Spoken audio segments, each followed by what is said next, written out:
అదేవిధంగా నేడే ఎన్నికల నగారా మధ్యాహ్నం 3 గంటలకు ఈ రోజున కేంద్ర ఎన్నికల కమిషన్ ప్రెస్ మీట్ కూడా నిర్వహించబోతోంది. నేషనల్ మీడియా, మెయిన్ స్ట్రీమ్ మీడియాని ఉద్దేశించి. అదేవిధంగా మధ్యాహ్నం 3 గంటలకు సార్వత్రిక ఎన్నికల షెడ్యూల్ కూడా విడుదల కాబోతుంది. ఆల్రెడీ షెడ్యూల్ విడుదల కోసం ఎన్నికల కమిషన్ ఏర్పాట్లు కూడా చేసింది. ఆల్రెడీ 15th ఎన్నికల షెడ్యూల్ రిలీజ్ అవుతుంది అనుకున్నప్పటికీ కొన్ని అనివార్య కారణాల వల్ల దాన్ని ఇంకో రోజు పోస్ట్పోన్ చేయడం జరిగింది.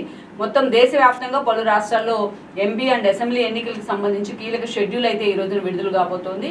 సో కోడ్ ఎప్పటి నుంచి అమల్లోకి వస్తుంది అనే అంశం మీద కూడా ఈ రోజు క్లారిటీ వచ్చే అవకాశం ఉంటుంది. ఈ అంశాన్ని ఈనాడు హైలైట్ చేసింది.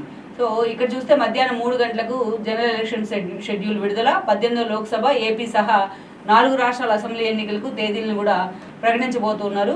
ఆంధ్రప్రదేశ్తో పాటు ఇక్కడ చూసినట్లయితే తెలంగాణలో ఎంపీ ఎలక్షన్స్ కావచ్చు, అదేవిధంగా చూసినట్లయితే ఒడిషా, అరుణాచల్ ప్రదేశ్, సిక్కిం రాష్ట్రాల అసెంబ్లీ ఎన్నికల తేదీని కూడా ఈరోజు ప్రకటించబోతున్నారు. దేశవ్యాప్తంగా పలు రాష్ట్రాల్లో ఎంపీ ఎన్నికలు జరగబోతున్నాయి. ఆ షెడ్యూల్ మీద కూడా ఈరోజు ఒక అంచనా, ఒక డేట్స్ అయితే విషయంలో క్లారిటీ వచ్చే అవకాశం అయితే ఉంటుంది. ఈ వార్తను ప్రధానంగా ఈ రోజున ఈనాడు హైలైట్ చేసే ప్రయత్నం చేసింది.